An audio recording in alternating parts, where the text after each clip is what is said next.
Hey everyone, hello! Welcome to my booktube channel! Today I'm gonna be doing the mid-year Freakout book tag. This is my first ever tag and also my favorite tag because this is the one I usually watch on other people's channel, especially new channels. So I'm very excited to do this tag and for other people to find this video. Yay! Let's start. Question number 1 is best book you've read so far in 2020. These Violent Delights by Mikael.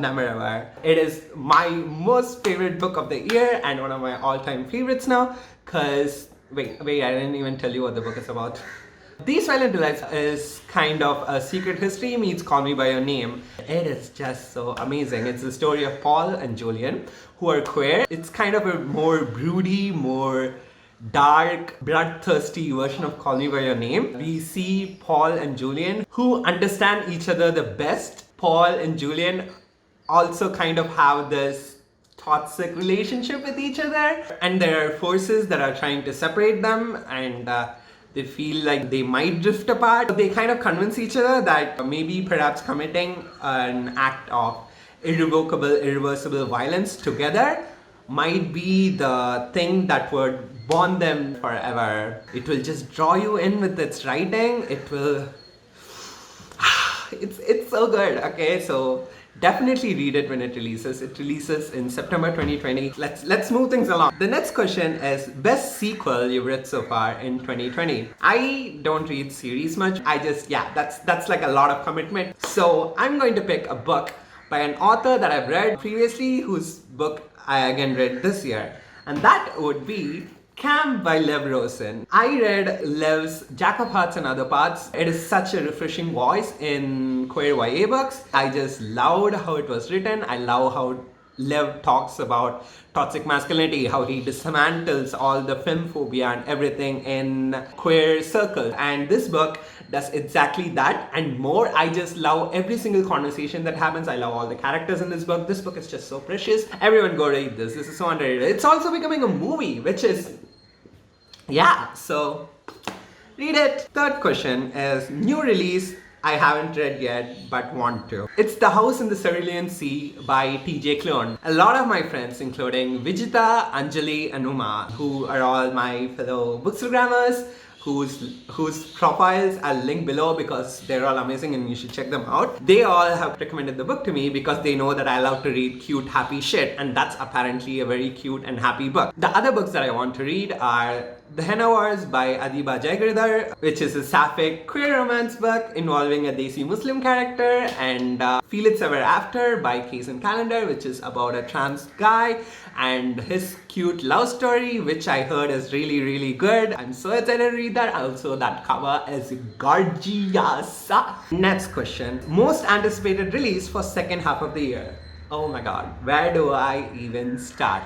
The main book that I really want to read is A Deadly Education by Naomi Novik. I read Spinning Silver last year and it was just so well done, so beautifully written, so amazing, like stunning, genius. Insert that Lady Gaga gif. The fact that she's writing a magic school meets the Hunger Games kind of book is just...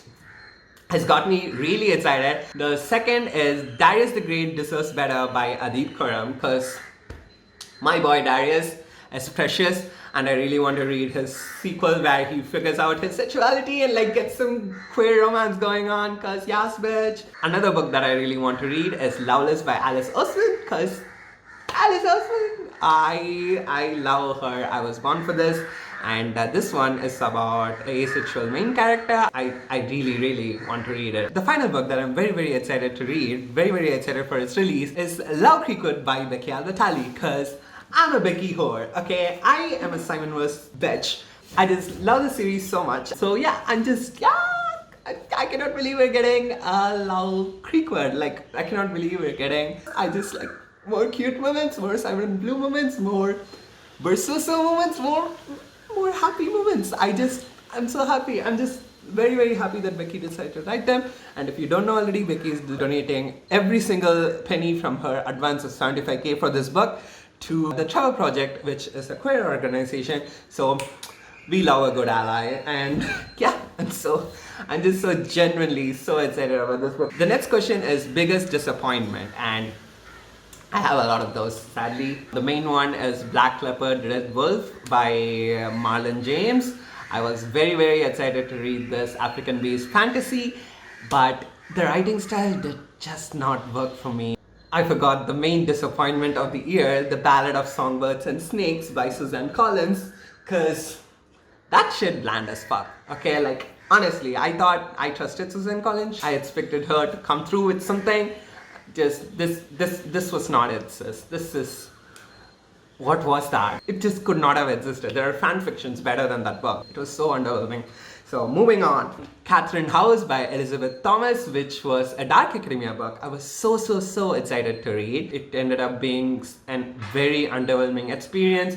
I was just indifferent through the whole book. I'm really heartbroken over it because that book was just gorgeous. It had so much promise. It kind of had like a Truly Devious vibe, except Truly Devious was also underwhelming, so I guess, yeah. So maybe I should have seen it coming, I don't know. And the final biggest disappointment ever is The Boy, the Mole, the Horse and the Fox. It's a Winnie the Pooh wannabe that fails at being Winnie the Pooh.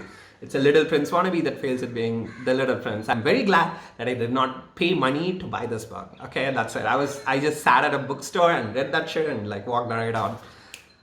Good riddance. Next question is biggest surprise. Now, the first biggest surprise for me was The Extraordinaries by T.J. Klune. Listen, I have no clue where this T.J. Klune name even popped up or when. I've never heard of him, and then suddenly he's everywhere in the book community, and I'm kind of grateful for that because he is good. I love The Extraordinaries, which is a story of this awkward little queer guy with ADHD who loves superheroes, who writes fan fiction about superheroes, and he is just the most adorable person ever. I loved him so much. My friends Anjali and Pavitra read it and they told me how the main character kind of reminded them of me.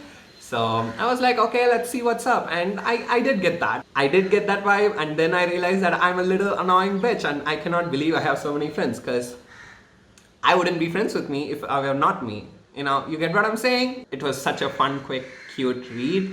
I read it as an audiobook on Libro FM, and the narrator, like, this is one book that you should definitely be checking out only as an audiobook. It's just so good. So check it out. The other book that kind of surprised me was Swimming in the Dark by Tomasz Jatowski. This is a literary fiction book about a guy called Ludwig who is living in communist Poland and his gay yearning. This is like perfect for fans of Call Me By Your Name because it's got the same, you know, like the innocence of queer young love and like the yearning. It is so beautifully written. It's such a short book. I found myself craving to cocoon myself into the writing of this book. The third book that took me by surprise is Genderqueer by Maya Kobabe, which is a non-fiction graphic novel memoir about Maya Kobabe, who is figuring out her gender identity in the book. He made a lot of great points.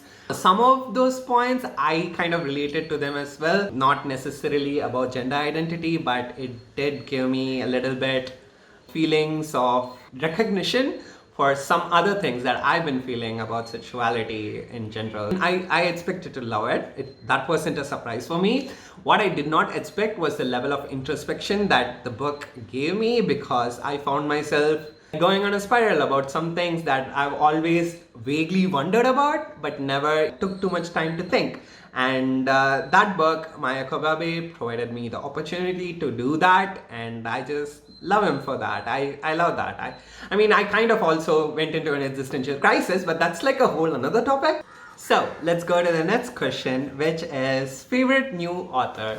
And as I said, T.J. Klune, then it's Micah Nemerever, who's the person who wrote These Violent Delights. I just love that book. I cannot wait to see what else he comes up with, because he just writes stuff that's so dark and engrossing. And my other favorite author is Love Rosen, who wrote Camp. So the next question is newest fictional crush. Now, I don't get crushes. What I do get is I find a character very adorable and I'm like, you, that character, go kiss them immediately right now. Ship the character with others. That's how my crushes work. One of those new favorite characters is Bitty from Check Please. He is literally an itty bitty character. He's like 5'6" or something. He's such a cute little guy who just loves to bake, give everyone pies. He's the softest, mushiest character that I've read about. I just read the book yesterday.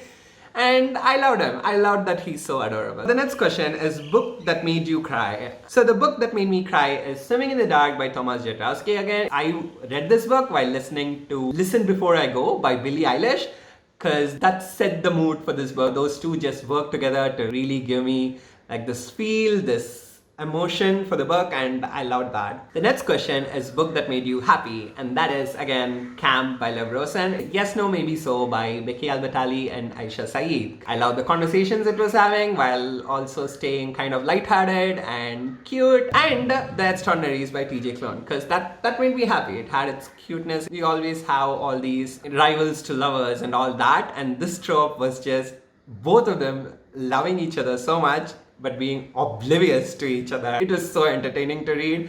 It was like, you fucking idiots, just kiss already. Oh my god, yeah, you know, that kind of feeling. So I loved that. It was so refreshing. It was nice, and I cannot wait to read more TJ Klune books. I cannot wait to read more books like this. So yay. So the next question is most beautiful books you bought this year or received. Last year, I read Red, White and Royal Blue by Casey McQuiston, and I loved it so much, deservedly so. And my cousin got me the Book of the Month hardcover edition of the book, and I'm so happy I own it. It's just, look at this, it's so gorgeous.